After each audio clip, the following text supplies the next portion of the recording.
Bhavnagar police વડા doctor Harshad Patel સાહેબનો વિદાય સમારંભ કાર્યક્રમ એસપી ઓફિસ ખાતે યોજાયો, જેમાં દરેક ડિવિઝનના પીઆઈ, પીએસઆઈ સહિતના પોલીસ પરિવાર ઉપસ્થિત રહ્યા હતા અને પોલીસ અધિક્ષકને પુષ્પગુચ્છ આપી શુભેચ્છા પાઠવી હતી. તેમજ એસપી ડૉક્ટર હર્ષદ પટેલ સાહેબ સાથેના સ્મરણો દરેક પોલીસ કર્મીઓએ વાગોળ્યા હતા. હાલ ભાવનગર એસપી ડૉક્ટર હર્ષદ પટેલ સાહેબ અમદાવાદ ડીસીપી ઝોન 1નો ચાર્જ સંભાળશે.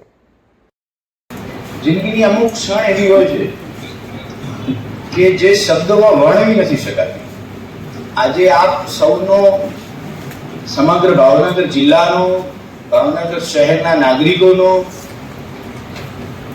અને તમામ પોલીસના અધિકારી કર્મચારીનો જે પ્રેમ છે એ હું અહીં ગમે એટલા મારા શબ્દો ભેગા કરું એની તુલના ન થઈ શકે. એ અનુભવવું પડે. આ વાત કોઈની સાથે જેમ પ્રેમ થઈ જાય છે ને એના જેવી છે. પ્રેમને લખી નથી શકાતો, એ તો જેને થાય એ જ અનુભવી શકે. એને લખી નથી શકાતો અને એ વાંચીને આવડે પણ નહીં, એને અનુભવવું પડે.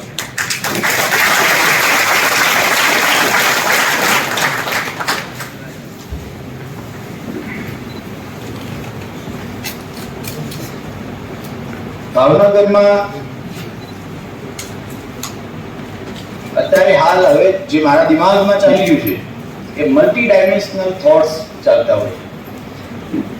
એ બધા ડાયમેન્શનમાંથી ભેગા કરી એક ફોકસ કરીને તમારી સાથે રજૂ કરવા એ ખરેખર આજના તબક્કે બહુ ડિફિકલ્ટ છે.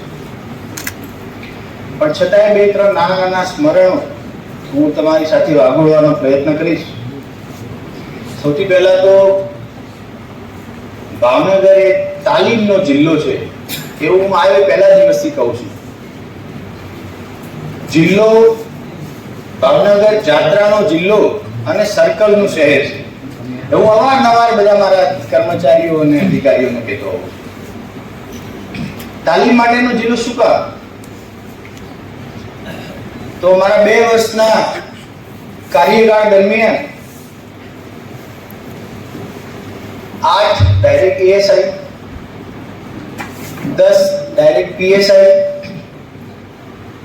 4 ડાયરેક્ટ પીઆઈ, 2 ડાયરેક્ટ ડીવાયએસપી અને 1 ડાયરેક્ટ આઈપીએસ ને તાલીમ આપવાનું મને સૌભાગ્ય પ્રાપ્ત થયું છે.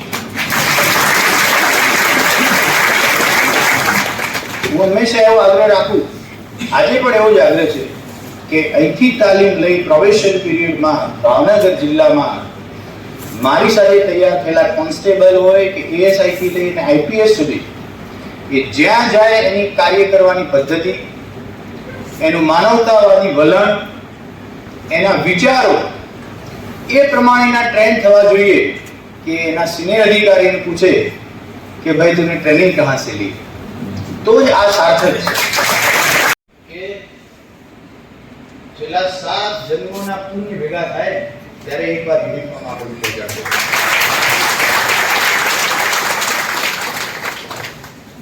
સદાય આપણે ધ્યાન રાખવાની જરૂર છે યુનિફોર્મ પહેર્યા પછી.